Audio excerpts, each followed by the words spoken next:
I just want to welcome all the participants today, as usually, and also to take this opportunity to welcome to FEBRN, our new partner university, the Cyprus University of Technology, which will host the FMA Europe in the coming year. So I invite you all to submit your papers as well. And I pass now to you, Irina, then you can move from here. Irina, she is Associate Professor in Finance at Aalborg University, and she will moderate the seminar today.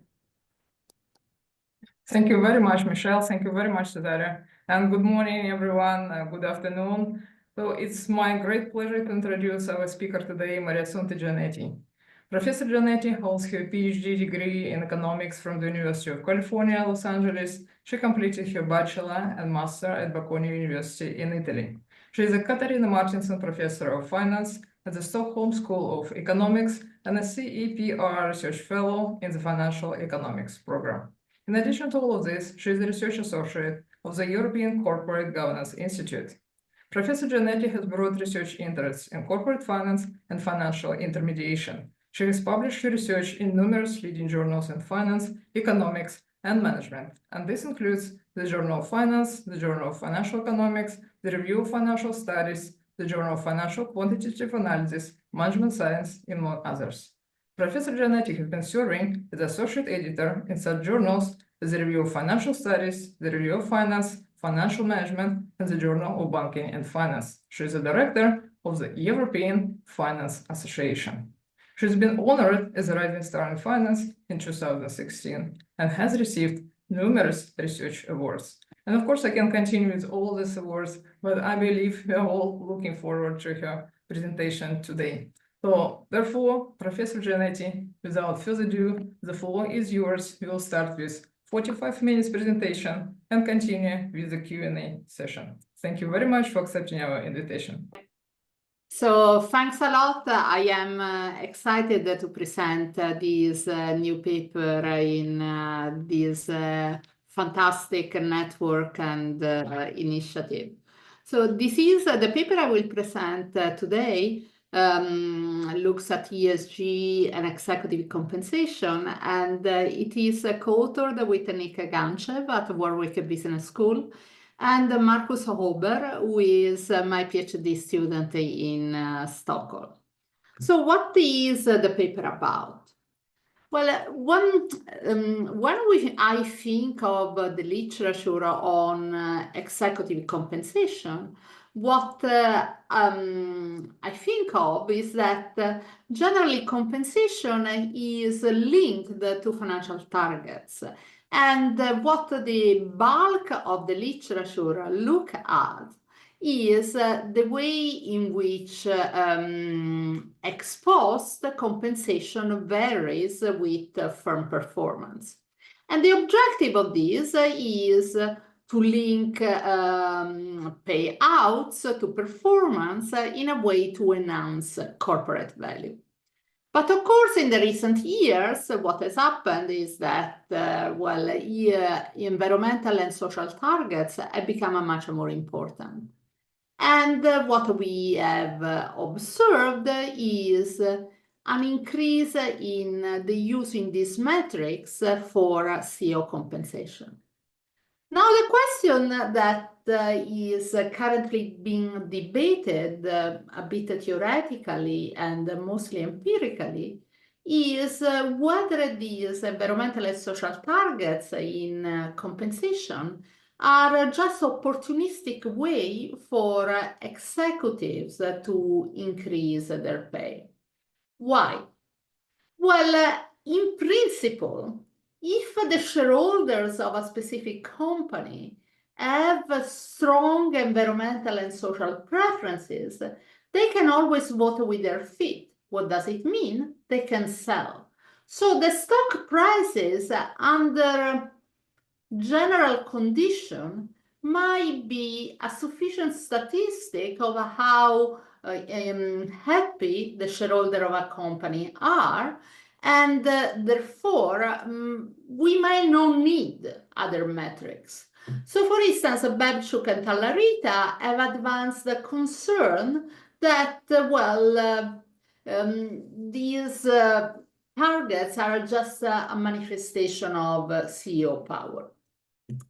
So, and the empirical literature is really, I would say, unable to provide convincing evidence either in favor or against. Why? There is misevidence on whether having environmental and social pay leads to better environmental social performance exposed. And this evidence, since of course contracts are endogenous, can only be correlational.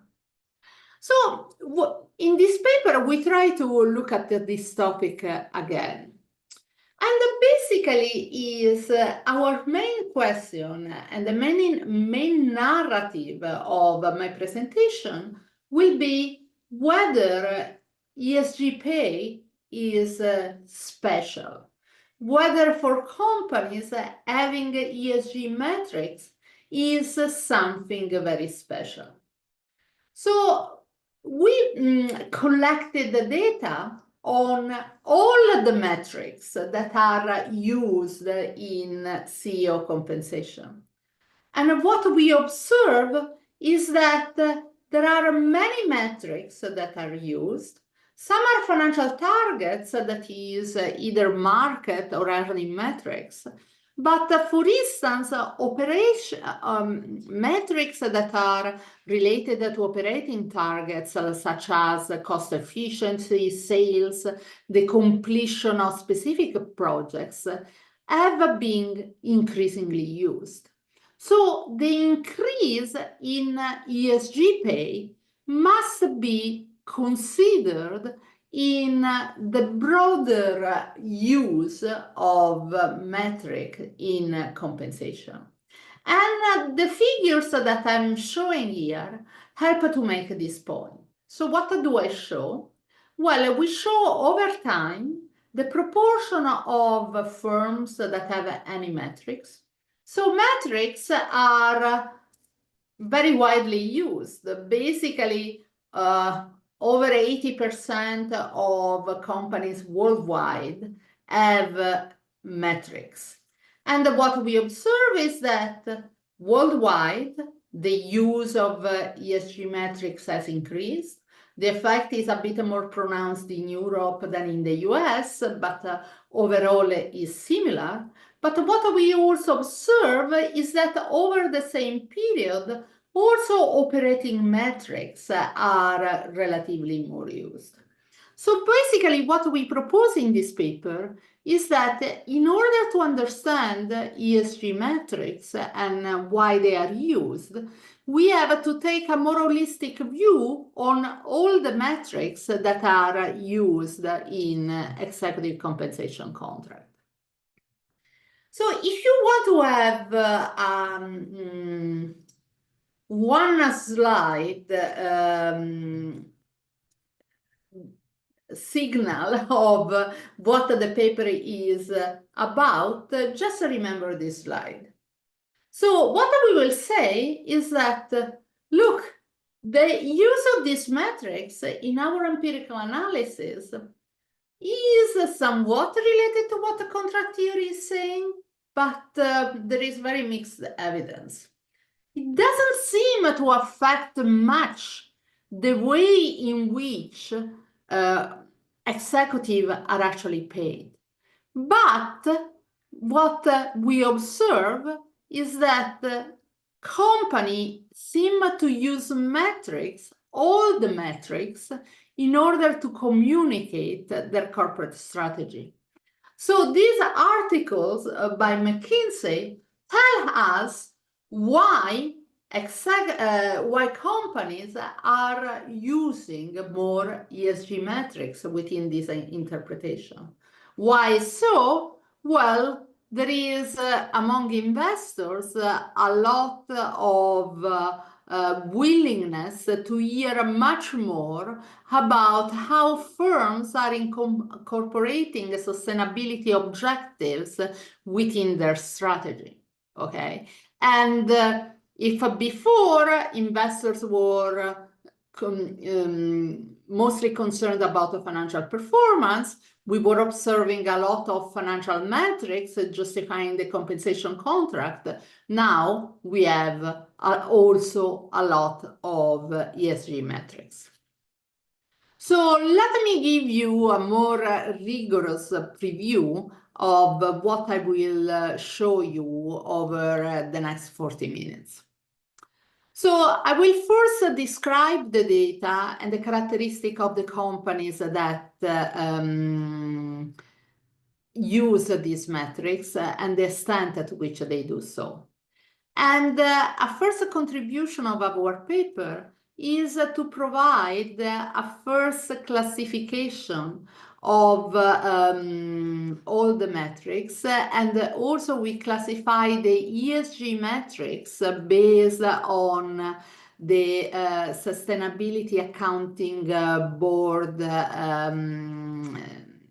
classification. So we do so for over 10,000 global companies.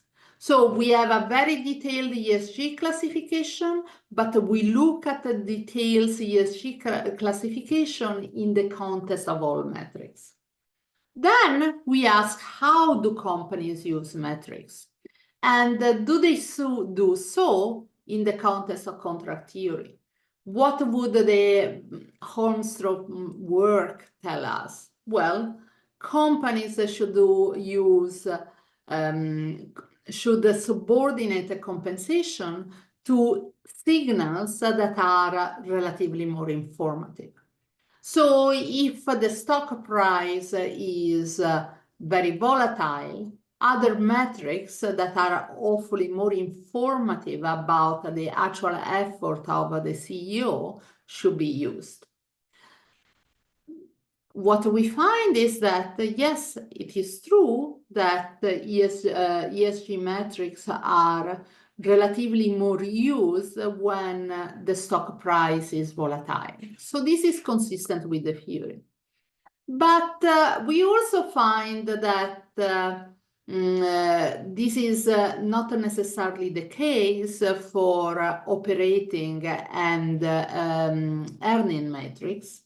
And in general, the use of ESG metrics is very correlated to the use of market earnings and operating metrics. So there are companies that appear to find it optimal to use more metrics.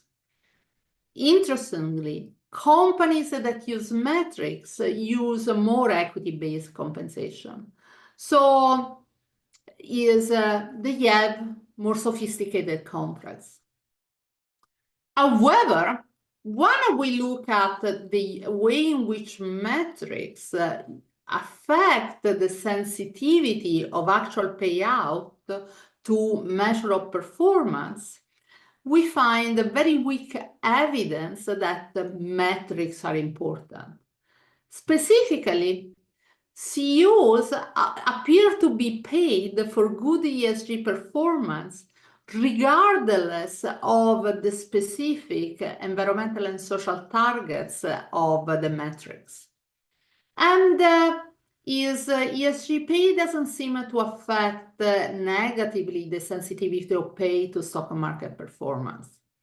So we need some other, it looks like that these metrics are used for some other rationale. And then we go back to the rationale of the McKinsey article that I was showing before. What we propose and then test is that metrics are used to inform shareholders about a corporate strategy. You may remember that at some point in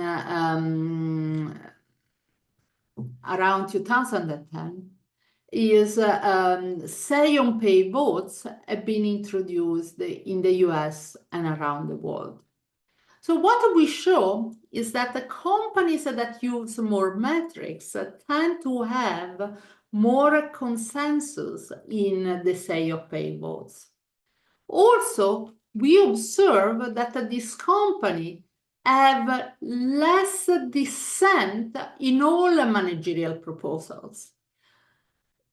they receive fewer shareholder proposals that are opposed by management. And when there are more ESG metrics, companies receive relatively fewer ESG proposals. Now, in previous work with Nick, we show that a lot of the proposals that the company receive are misguided, and they can destroy shareholder value, or at least waste managerial time. So this is a real concern also from the point of view of the policy. So for instance, the SEC has in 2021 started to make more difficult for individual investors to submit shareholder proposals, specifically because of this cost.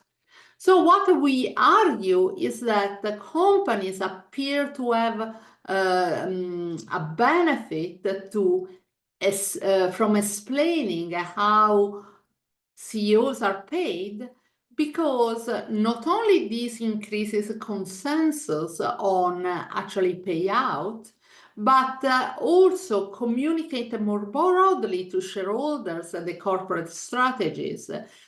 And in this way, company receive fewer of these ill-conceived proposals. So this is the broad theme. These are the broad theme that I will discuss. So let's get to the actual details. Let's start talking about data. And I believe that in this paper, we have two nice pieces of data. The first novel piece of data derives from the fact that we use the executive compensation analytics. This is a data set provided by Institutional Shareholder Services. In comparison to Incentive Lab, another data set that is sold by ISS, this data set has broader coverage, and more importantly for us, provides textual information about the metrics that we can proceed and classify. And of course, we have information on salary, bonuses, equity award, stock option, and other forms of remuneration. But what is really crucial for us is the textual information. So why is the textual information so crucial? Well, because based on this textual information, we develop keywords, and then we manually review our textual analysis in order to classify the metrics. So what you're seeing here in these slides in light blue are the 4 broad metric types. So compensation can be subordinated to accounting measure of profits that we classify. It can be subordinated to market performance, again, shareholder returns, prices.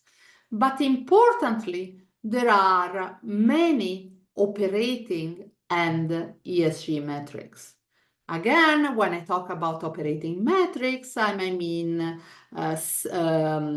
sales, but also efficiency metrics like operating expenditures, asset turnover. I mean the classification of specific, the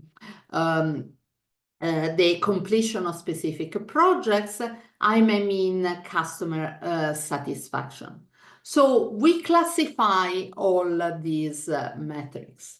And then, of course, the most important categories for us are ESG metrics that we classify using the Sustainability Accounting Board classification.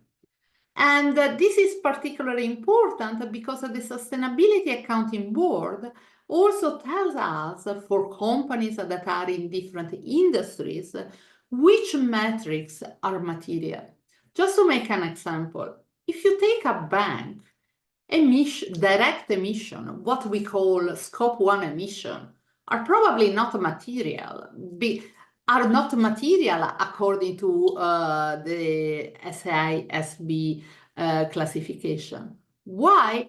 Well, because the bank is in services. How many emissions can it create?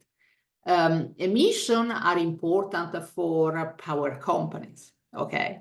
But for companies in other industries, issues related to diversity and work-related issue might be more important. And we can use the materiality map from the Sustainability Accounting Standards Board in order to tell whether the metrics that companies are including in their contracts are material or not. The fact that we can classify metrics according to the Sustainability Accounting Board classification is also important in order for our compensation data to talk to our second cool data set. I mentioned before that we measure sustainability performance. And that's, of course, really hard. All of us know it.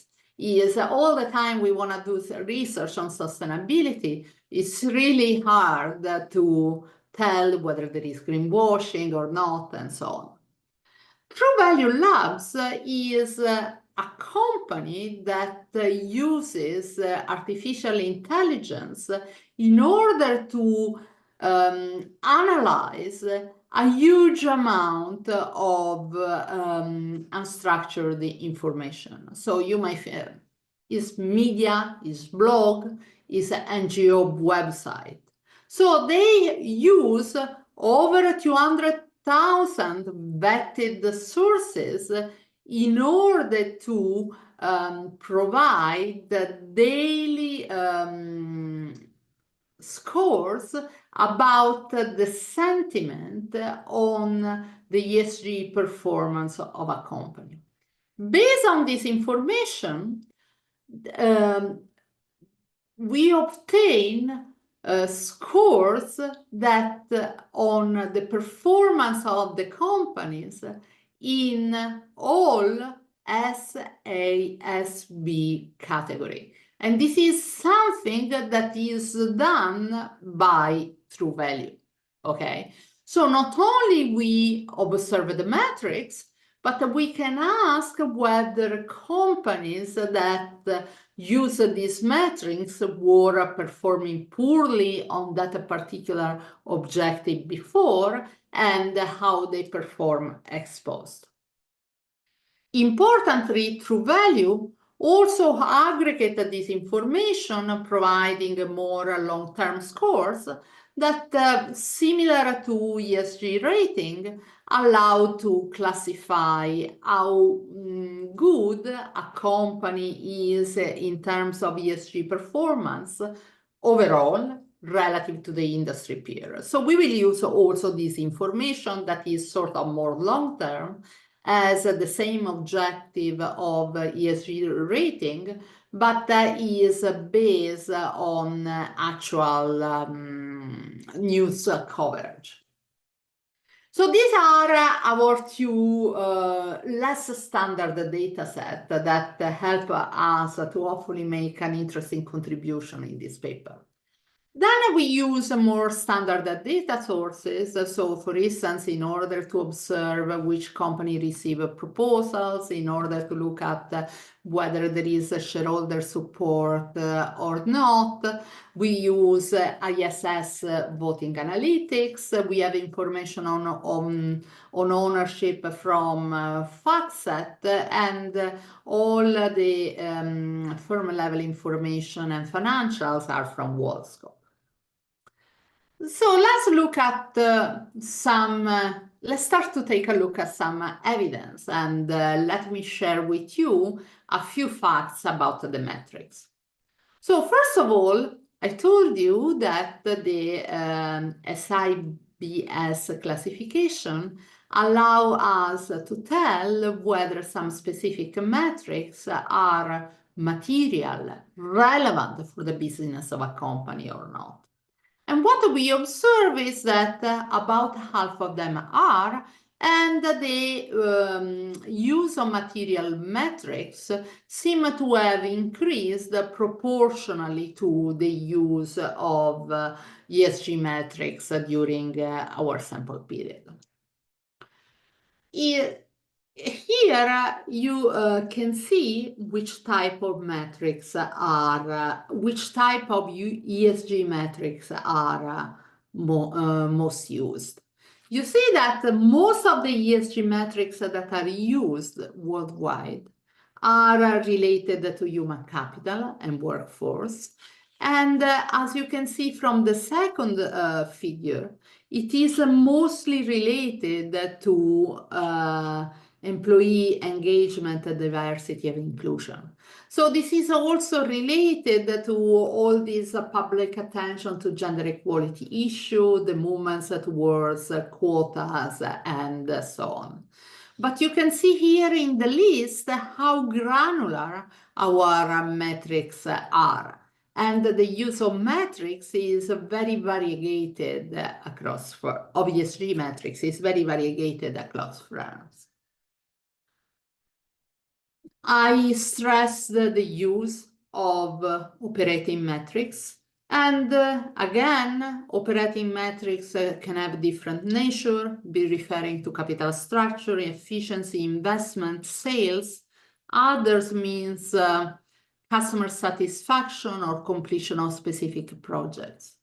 And what has mostly increased over the sample period is specifically this completion of specific project.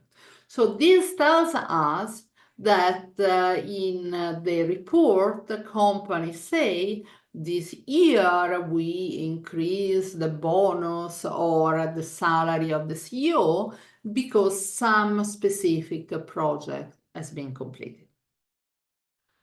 So how are the metrics related? Because what we said is that the companies have all these type of metrics. So do we observe that some company cater more to ESG and other more to profitability or operating issue? No. Even controlling for firm characteristics, what we observe is that companies that use operating earnings and market metrics also use more ESG metrics. Put differently, the use of metrics is highly correlated and is also correlated with the use of equity compensation. So you may know that equity compensation is relatively more used in the US, but for the very large companies around the world is often in the contract. And what we observe is that the companies that have equity compensation in the contract or in which a larger proportion of pay is equity compensation not only have more metric types, but tend to have more metrics in their contract. So this is, so far, what I've been looking at is how endogenous characteristics of the contract are correlated. But now let's think in terms of firm characteristics. which type of firms use more metrics?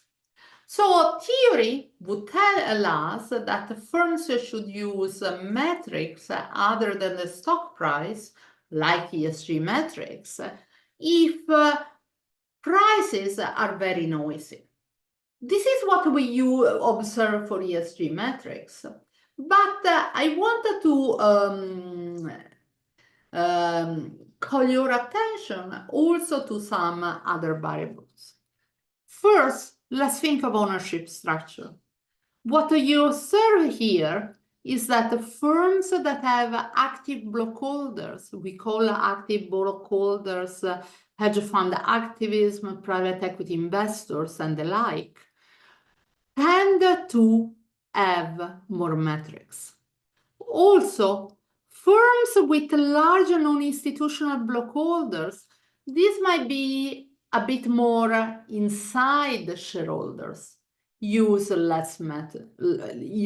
fewer metrics.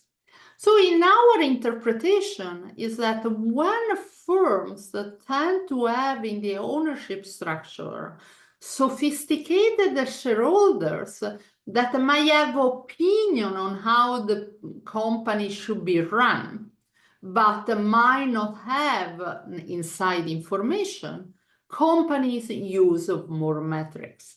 These might be the companies for which there are a larger benefit from communicating information about the strategy to investors.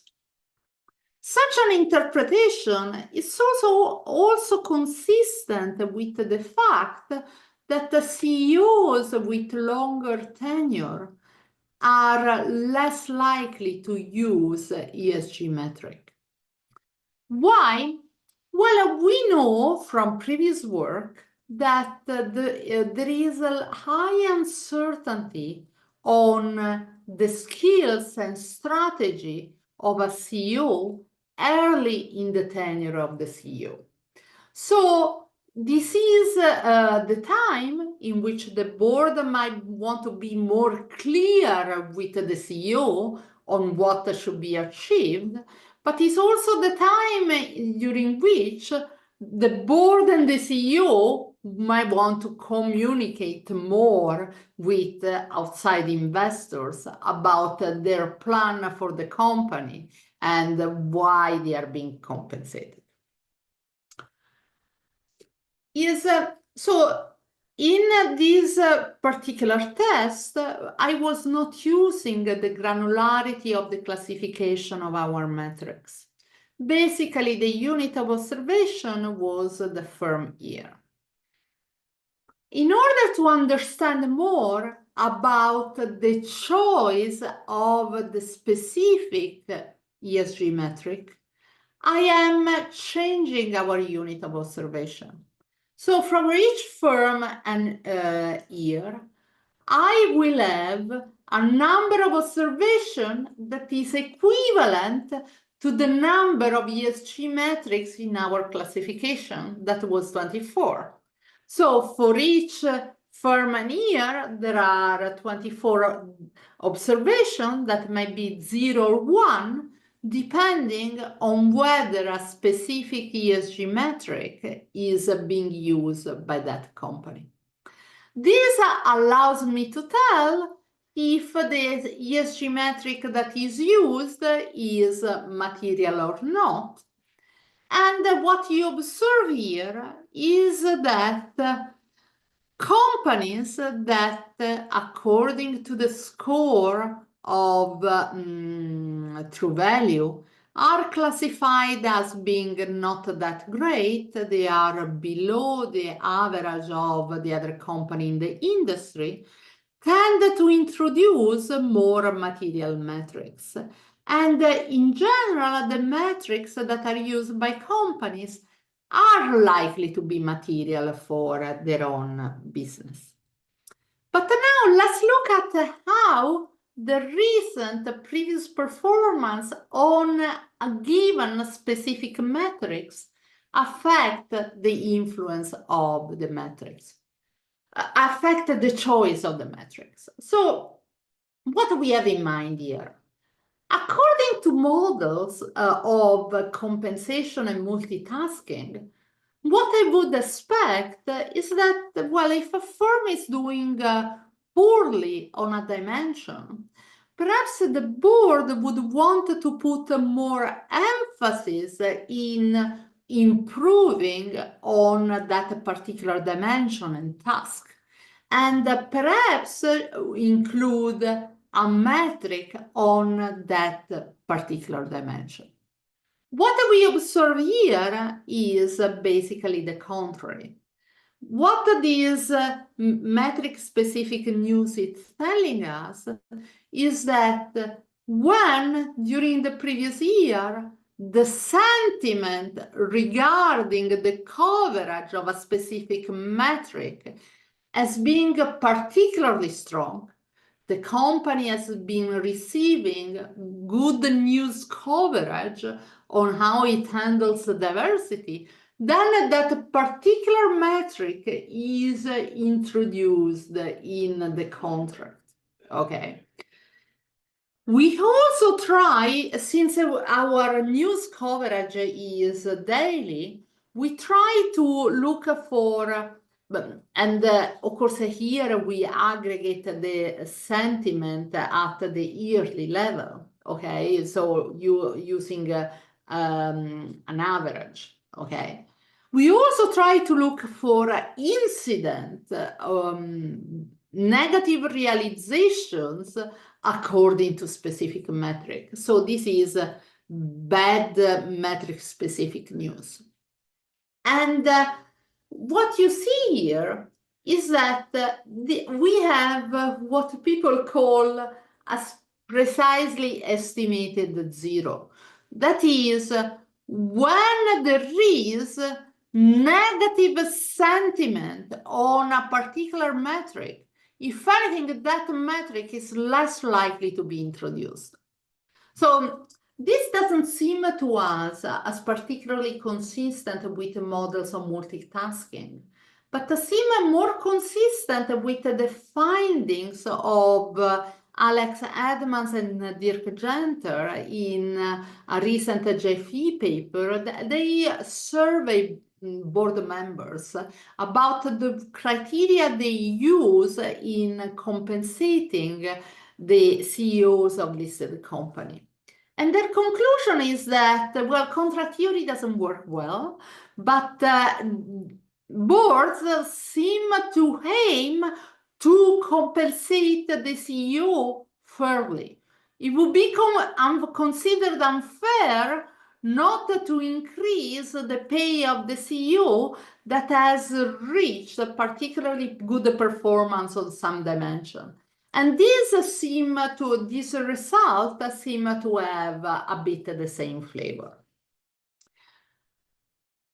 So, however, even if this is the flavor, we don't find clear evidence that this is just a managerial power. What you see here is that the dependent variable is the performance of the company along a particular metric after the first introduction of that metric. So what we observe is that if a metric has been introduced, concentrated on diversity, subsequently, the company appears to have more news coverage about diversity, okay? So, and this is also true for controlling for a sort of momentum in the news coverage around that metric. So, we also look in the paper at the characteristic of companies that use operating earnings and market metrics. I want to go a bit faster here, but let me tell a couple of words about operating metrics. What do we find? Well, first of all, operating metrics are often based on accounting signals, but we didn't manage to have any proxy of volatility in accounting signals that were negatively related to the use of operating metrics as contract theory would predict.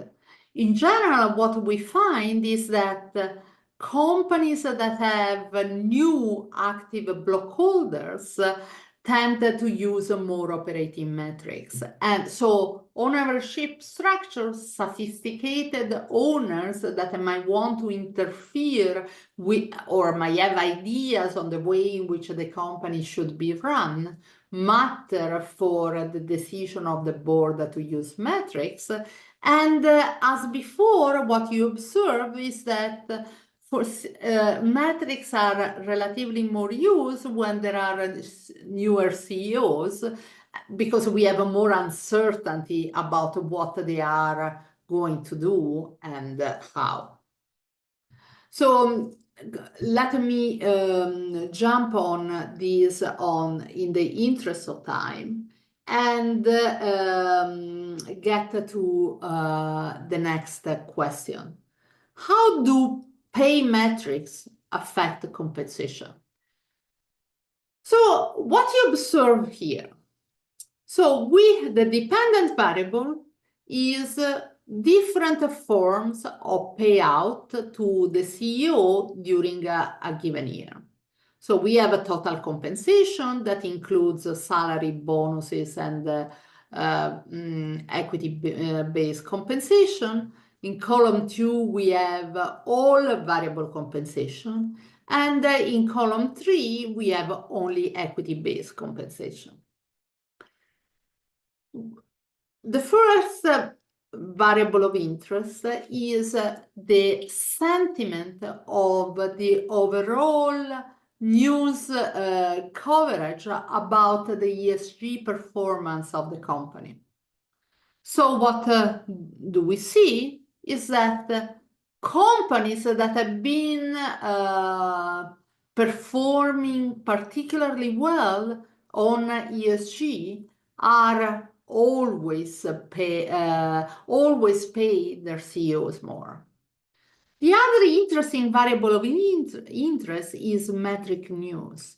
That is, we single out the sentiment of the news coverage along the metrics that have been selected in the executive contract. So all category pulse coverage is everything. Metric news focuses on those particular metrics that the contract selects. So what do you observe? Yes, they matter. Here there is a positive effect, but this is just an additional effect. All executives are paid for good ESG performance. And is in column 4 to 5, 6, we distinguish the general news coverage or news coverage along metrics that are material. And what you see here is that, all 3 types of performance matter, but there is no evidence that you need to have a metric on the contract as a CEO to be remunerated for good ESG performance. And this, the effect on the metrics, on the way in which the CEO is remunerated, even almost disappear if we control for the fact that a company has metrics. So what I have here in comparison to the previous table is that I am including in this regression these 4 dummies that capture whether a company has that type of metric or not. What do we observe? Companies that have operating earnings and market metrics explicitly stated in the contract tend to pay the CEO more. They want to justify to shareholders. Company compensate the CEO more for good ESG performance. However, when we look at performance along the metrics that are written in the contract, what do you observe? They matter for total compensation, not much for variable compensation, okay? The effect disappears. So it seemed to be a level effect rather than changing the sensitivity of pay to ESG performance. We look at other outcomes on the way in which the actual payout are correlated to performance. And overall, our conclusion is that all metrics, not only ESG metrics, don't seem to affect much the sensitivity of pay to different measures of performance. So this begs the question, why do firms use pay metrics? Therefore, we propose, we test the hypothesis that I initially proposed. It looks like that these metrics are more used when there is more uncertainty about the CEO, and this uncertainty also affects the market, and they are more used when a company has investors that might get particularly active because they have opinion about the way companies should be run. So we want to look at how the use of metrics affect the consensus. We start looking at votes on say on pay, okay? So basically say on pay was introduced around 2010, so in the US and around the world was something, so actually in the US was introduced with the Dodd-Frank Act, so several years before the start of our sample period, and then many countries followed. And in general, the vote on say on pay is interpreted in the extant literature as a vote in support of the corporate strategy. So what you observe here? You observe that companies that have more metric types and more individual metrics have high approval of the pay contract. So when the shareholders at the end of the fiscal year vote on whether they approve the payout to the CEO, if the vote occur and more metrics have been specified in the company report, there is more consensus by shareholders.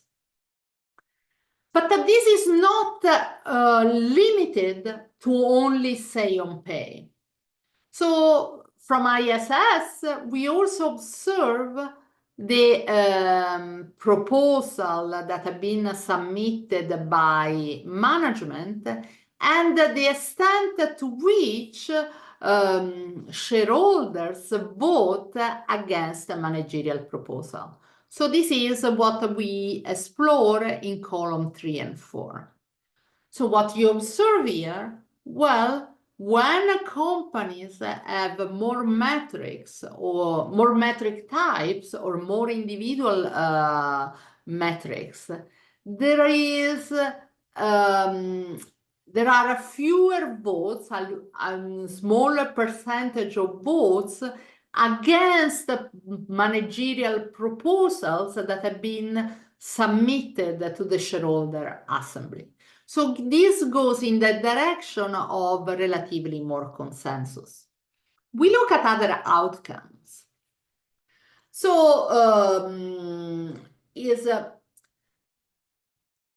we look at when metrics are introduced.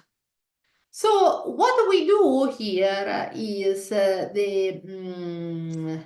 In general, on the say on pay vote, what has been observed on the literature and what is true also in our data set is that there is a Bulgarian support for what the board has submitted in the shareholder assembly. What I mean is that on average, support is around 90%. So you may ask whether the effect that I estimated in the previous slide is economically relevant. It says, yes, it increases a bit, but why would anyone care? However, even if generally there is huge support for the say on pay vote, we also observe cases in which there is opposition to the payout to the managers. So we ask whether in companies in which the against vote has been particularly large and has been particularly large for 3 consecutive years, the board is more likely to discuss more metric in the company report to justify the compensation contract. And this is precisely what you observe here.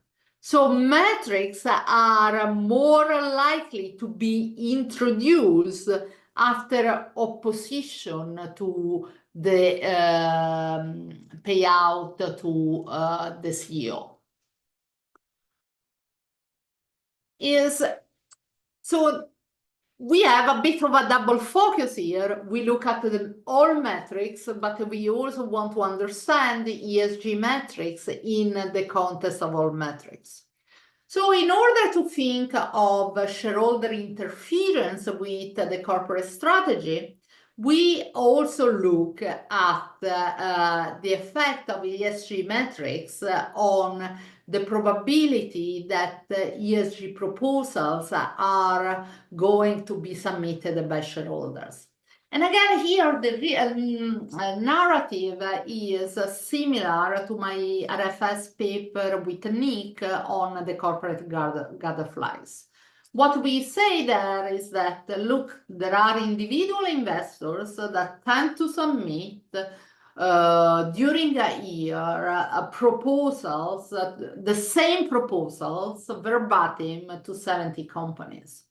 These proposals are bad, generally do not pass. Sometimes they pass for an error and they destroy shareholder value. Even if they don't pass, the manager has to deal with them, wasting time. So this is the phenomenon that the SEC has started to regulate precisely when we were publishing our paper. So we are actually cited in the SEC ruling, angering the so-called gadfly. But so what we do here is that, but do companies specifying their ESG objective manage to receive fewer proposals by shareholders about how the ESG objectives should be implemented? This is what we observe in this table, and the effect is also economically significant, as you can see from the call out. Another outcome that suggests more consensus in companies that use more metrics. So not only these companies receive fewer ESG proposals, they receive fewer shareholder proposals, what you observe in column 1 and 2, and in general, they receive fewer shareholder proposals that end up being opposed by management. So let me wrap up. Okay, so what I've showed you is that it is true in the last decades with the attention to an ESG issue, companies have been increasing dramatically the use of ESG objective in compensation. In order to understand this, however, we have to consider all the objectives that are stated in the CEO contracts. And for instance, other objectives that are not related to financial performance, like operating performance, have been increasingly used. This might be a bit related to ownership structure. We know that hedge fund activists, private equity investors, when they get a seat on the board, they try to change the company, giving objectives that are not purely related to financial performance and the stock prices. But in general, while there is some effect of ESG metrics in the way in which the CEO is related, the CEO actual payment are related to ESG performance, this doesn't seem to be a big deal and is not really robust. It looks like that these metrics, all of them, are a way to explain. Perhaps not surprisingly, companies that pay more their CEO have more metrics. They want to justify the higher payouts to shareholders. But in general, what we observe is that these metrics have the effect of limiting dissent between the management and the shareholders. Okay, and this might be a reason why we observe an increased use of ESG metrics. At some point during our sample period, shareholders started to care more about ESG objectives. So that's why companies have to explain more about ESG. Thanks a lot for your attention, and I look forward to hear any questions. Okay, thank you very much, Mariassunta, and the presentation was great, and the paper is very interesting. I just want to mention that for everyone who is watching us today, because we got more than 170 participants, the paper is available to download at SSRN for Brand Seminar Series, so it's available for free. So that means I believe you're interested to read further about this insightful research. So we are ready to start with the paper with the questions, and we have many actually. So we will try to answer as many as we can. So let's start with the question number one.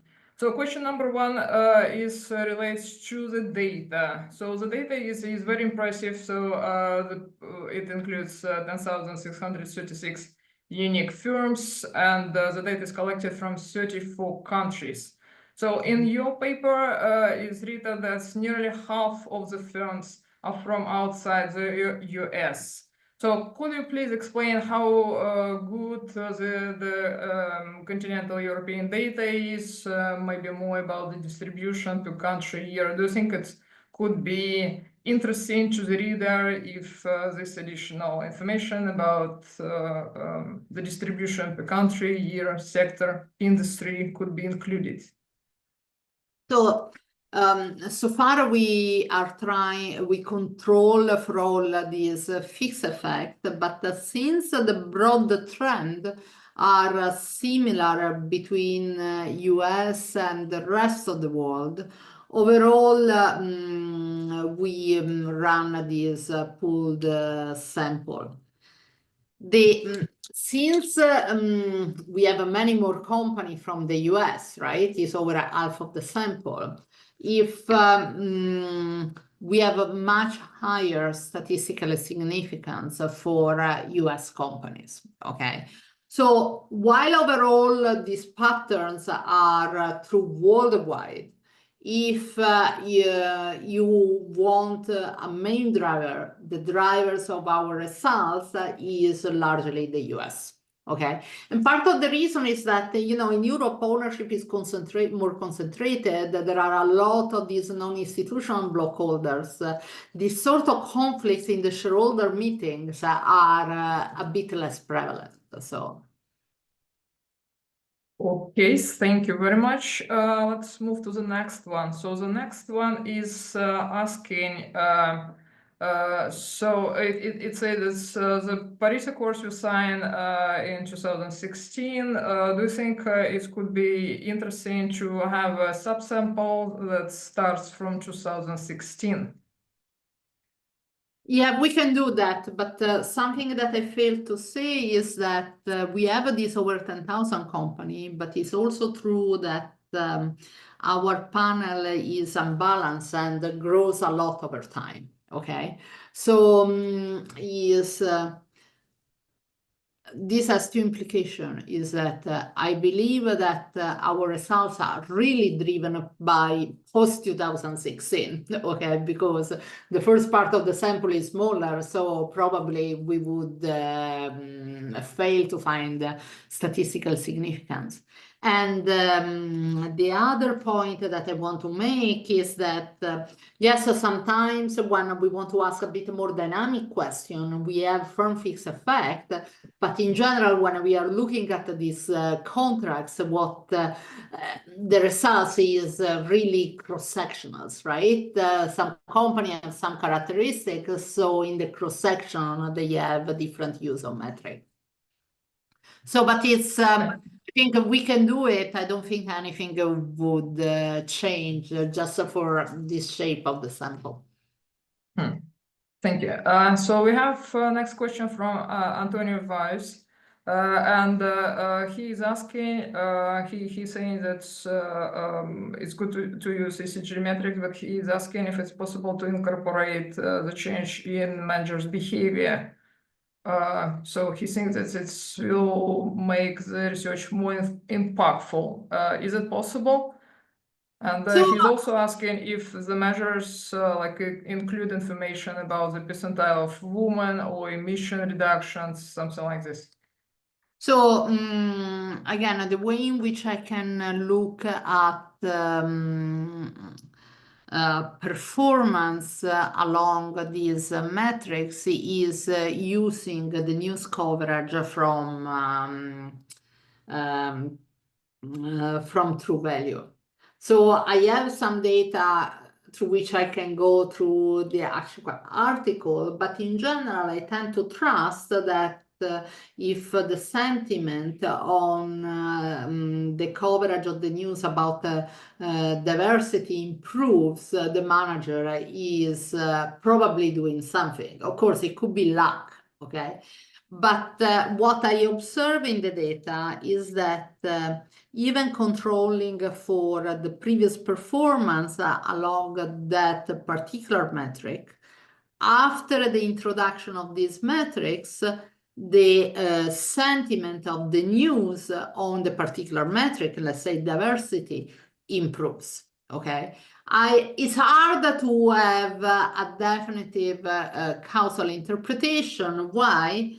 Well, since boards include the metrics, after there is some good performance on that metrics, they could just be anticipating that this good performance will continue.